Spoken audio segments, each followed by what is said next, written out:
సగ్గుబియ్యంతో అప్పడాల వడియలు పర్ఫెక్ట్‌గా రావాలంటే నేనెలా చేస్తానో చూపిస్తున్నాను. మనం అప్పటికప్పుడే ఇన్‌స్టంట్‌గా ప్రిపేర్ చేసుకోవచ్చు. సగ్గుబియ్యంని నానబెట్టుకునే పని కూడా లేదండి.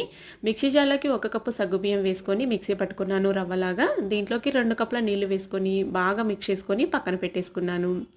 ఇప్పుడు పొయ్యి మీద ఒకటి మందంగా ఉండే పాత్ర పెట్టుకొని అందులోకి 5 కప్పుల నీళ్ళైతే వేసుకోవాలి. మొత్తం ఇక్కడ నానబెట్టుకోవడానికి 2 కప్పులు, ఇక్కడ ఒక 5 కప్పులు, మొత్తము 7 కప్పుల నీళ్ళైతే వేసుకోవాలి. రుచికి సరిపడా ఉప్పు వేసుకొని నీళ్లు మరిగే టైంలో నానబెట్టుకున్న ఈ సగ్గుబియ్యం మిశ్రమాన్ని వేసుకొని చిల్లీ ఫ్లేక్స్ అలాగే ఇందులోని జీలకర్ర కూడా వేసుకొని ఈ విధంగా బాగా ఉడికించుకోవాలండి. డీటెయిల్‌గా కనుక వీడియో కావాలనుకుంటే రిలేటెడ్ వీడియోలో ఉంది. వీడియో పైన ప్లే బటన్ ఉంటుంది. అది క్లిక్ చేశారంటే ఓపెన్ అవుతుంది. బాగా ఉడికించుకొని స్టవ్ ఆఫ్ చేసుకొని పూర్తిగా చల్లారిన తర్వాత ఈ విధంగా ప్లాస్టిక్ షీట్ పైన మనకి ఎంత పల్చగా కావాలంటే అంత పల్చగా వేసుకోవచ్చు. వీటిని బాగా ఎండబెట్టేసుకొని సంవత్సరం పాటు నిల్వ ఉంచుకోవచ్చు. నచ్చినట్లయితే మీరు కూడా ఒకసారి ట్రై చేసి